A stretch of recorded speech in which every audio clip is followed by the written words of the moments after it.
Selamat malam semua. Di sini kami akan menjelaskan tentang presentasi PPT dan prototipe dari hasil desain kami, yaitu Google Classroom. Mungkin dimulai dari perkenalan terlebih dahulu. Saya jadi Aprilia dengan NIM akhir 59 dan teman saya. Saya Shalika Sinanta dengan NIM akhir 32. Dan Saya Arta Tusmi dengan NIM akhir 28. baik, ini adalah presentasi project final review. Nah, di sini akan dijelaskan oleh saudari Shalika Sinanta ya. Dipersilakan. Oke, yang pertama langsung kita melakukan desain pada aplikasi pada web Classroom itu karena pengguna berdasarkan user persona yang telah kita buat adalah pengguna mengeluhkan tampilan UI yang monoton, tidak adanya dashboard, tugas jangan tenggat yang langsung terlihat, serta minimnya fitur pencatatan atau penanda materi penting. Kemudian target utamanya untuk penggunaan Google Classroom itu adalah pelajar atau mahasiswa dan juga dosen. Next. Ini adalah user persona yang telah kami buat dengan menggunakan 5 orang pertanyaan. Next. Selanjutnya ada proses bisnis. Proses bisnis dalam Google Classroom itu yang pertama kita masuk pada Google Classroom, login dengan email atau akun Google, kemudian dapat bergabung dengan kelas atau membuat kelas, kemudian bisa untuk cek materi atau pengumuman, bisa untuk akses dan mengerjakan tugas atau berkomunikasi dengan guru atau teman dalam forum diskusi kelas tersebut, kemudian bisa melakukan unggah dan kirim tugas dan memperoleh nilai. Next. Dan sayang pada pada step yang ketiga yaitu ada HTA. HTA dari Google Classroom itu ada bergabung kelas atau membuat kelas, kemudian ada mengakses materi pembelajaran, mengerjakan tugas, berkomunikasi dengan pengajar, dan juga melihat nilai dan umpan balik. Kira-kira pada HTA dalam Google Classroom itu seperti yang telah saya jelaskan tadi. Next, selanjutnya setelah HTA yaitu ada mental model. Nah, pada mental model itu hampir sama seperti HTA itu ada bergabung kelas, itu dengan klik tombol tambah, kemudian pilih gabung kelas, masukkan kodenya, dan klik gabung kelas, atau bisa klik tombol tambah dan pilih buat kelas. Kemudian dapat mengerjakan tugas, dapat mengakses materi tentang pembelajaran, mengerjakan tugas dari kalender, dan melihat list tugas yang ada. Next.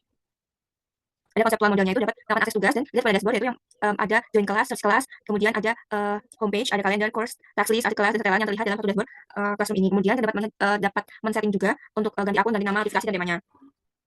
Next.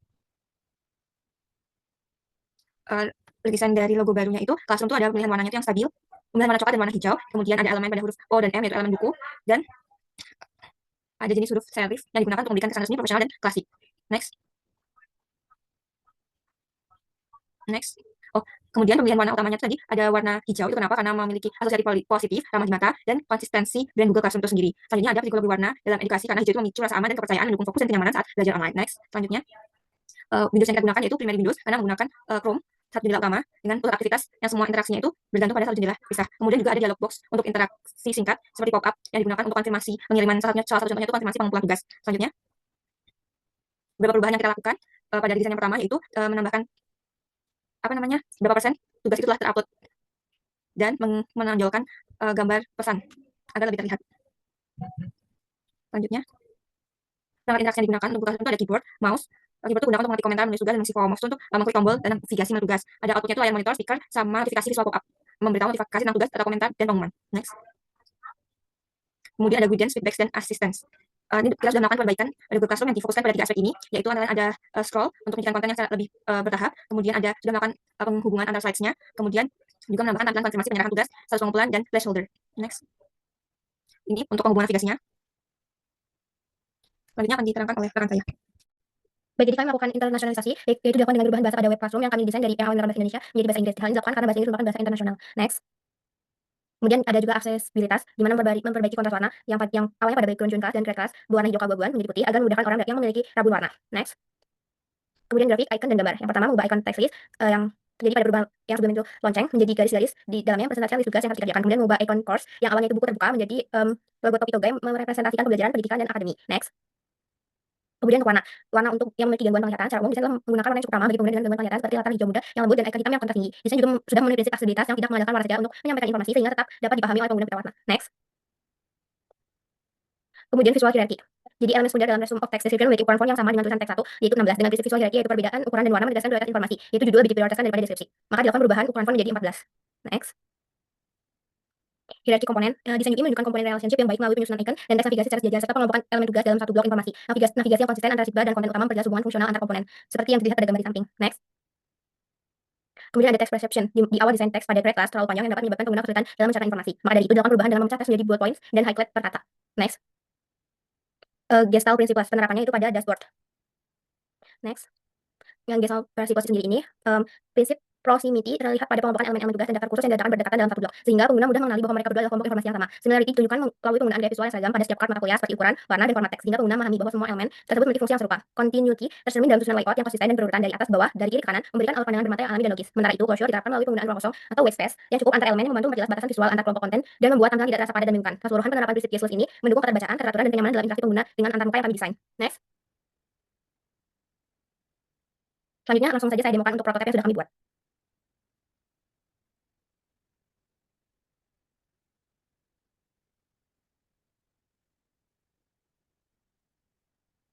Nah, berikut prototipe yang sebelumnya sudah kami buat. Jadi pada halaman dashboard akan ditampilkan seperti ini. Yang pertama ada homepage, terus kalender, course yang diikuti, checklist, arsip, dan pengaturan. Di sini juga ada dashboard untuk deadline tugas terdekat. Kemudian ada all course atau semua kursus yang diikuti. Kemudian di sini untuk tanda plusnya itu ada join class sama create class. Kemudian ada search dan user. Mungkin kita langsung coba untuk ke course.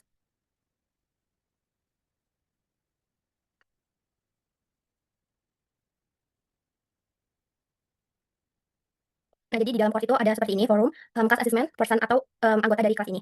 Nah, coba kita untuk masuk ke tugas yang ada di kursus ini. Nah, dalaman tugasnya akan seperti ini. Kemudian kita bisa untuk menambahkan tugas. Nah, setelah kita menambahkan tugas akan muncul teks seperti ini untuk memastikan apakah kita benar-benar akan mengumpulkan tugas tersebut atau bukan. Kemudian langsung saja. Nah, akan muncul proses bar seperti ini dan menunjukkan apakah tugasnya sudah terupload 100% atau belum dan berapa persen tugas tersebut sudah terupload. Kemudian langsung down. Nah, akan muncul juga teks kecil seperti ini yang menyatakan bahwa tugas sudah sukses untuk di-upload. Nah, bisa dilihat di sini tugas sudah selesai di-upload atau submitted. Kemudian di dalam course sendiri ini ada class assessment atau tugas-tugas yang belum dikerjakan atau sudah dikerjakan. Kemudian person yang berisi tentang anggota dari kelas ini dan juga guru atau pengajarnya. Kemudian langsung saja mungkin kita ke kalender. Nah, di kalender akan muncul kalender seperti ini dan pada tanggal yang mempunyai tugas atau deadline akan ada bullet point seperti ini. Kemudian text list. Text list sendiri ini berisi tentang list tugas yang sudah kita kerjakan atau assignment dan not submit atau belum dikerjakan. Not submit. Kemudian ada juga finish yang sudah selesai kita kerjakan. Nah, ini tuh ada jumlah tugas dalam this week atau minggu ini, last week atau minggu kemarin. Kemudian dan yang terbaru. Kemudian ada juga archive. Nah, ini harusnya berisi tentang arsip kelas, namun karena kita tidak menghasilkan kelas manapun, jadi teks ini tidak berisi apapun. Kemudian ada juga settings. Dan mungkin langsung kita coba untuk create class. Nah, saat create class akan muncul informasi seperti ini, apakah kita serius akan membuat kelasnya atau tidak, dan apakah kita setuju dengan kondisi yang ditawarkan oleh Google tersebut. Karena kita ingin membuat kelas, kita kembali saja. Dan seterusnya di sini kita coba untuk melihat tugas langsung dari dashboard. Ini. Nah, dashboard tersebut akan mengarahkan kita ke tugas yang memang harus kita kerjakan yang sesuai dengan deadline. Mungkin itu saja prototipe dari kelompok kami, selanjutnya akan dijelaskan oleh rekan saya.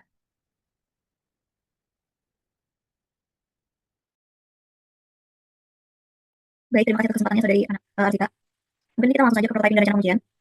Nah, jadi di sini ada basis parameter yang diukur, yaitu apakah pengguna dapat dengan mudah menemukan dan mengakses tugas, lalu apakah navigasi menu seperti home, course, task list, kalender, dan setting cukup intuitif dan efisien digunakan oleh pengguna baru, apakah proses pengumpulan tugas dapat dilakukan tanpa kebingungan, dan yang terakhir, apakah pengguna mengalami kebingungan saat bergabung ke kelas dan kelas. Nah, ini parameter yang kami kasih adalah task completion rate, apakah pengguna berhasil menyelesaikan suatu tugas, lalu ada time on task, seberapa cepat pengguna menyelesaikan tugas, user satisfaction, yaitu kepuasan dan persepsi kemudahan penggunaan, via rating 1 sampai 5. Nah, lalu ini adalah hasil dari percobaan dan ujian kami pada user. Yang pertama, apakah navigasi menu cukup intuitif? Nah, ini ada jawabannya. Karena icon sesuai warna yang kontras namun tidak menyaman, menurut saya navigasi menu sudah cukup intuitif dan efisien. Serta navigasi diterapkan menggunakan kesesuaian antara icon dan mewakili isi sudah sangat sesuai. Lalu, apakah pengguna dapat dengan mudah menemukan dan mengakses tugas yang diberikan oleh dosen?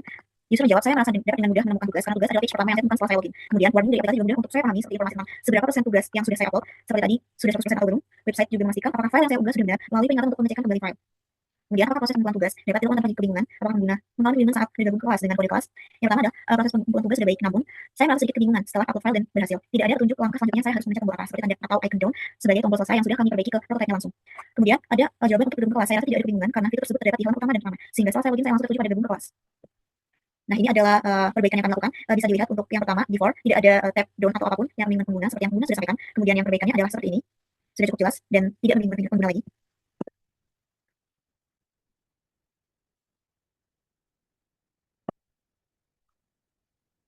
Oke, mungkin itu saja yang saya dan teman-teman saya dapat sampaikan. Mungkin kurang dan lebihnya mohon dimaafkan.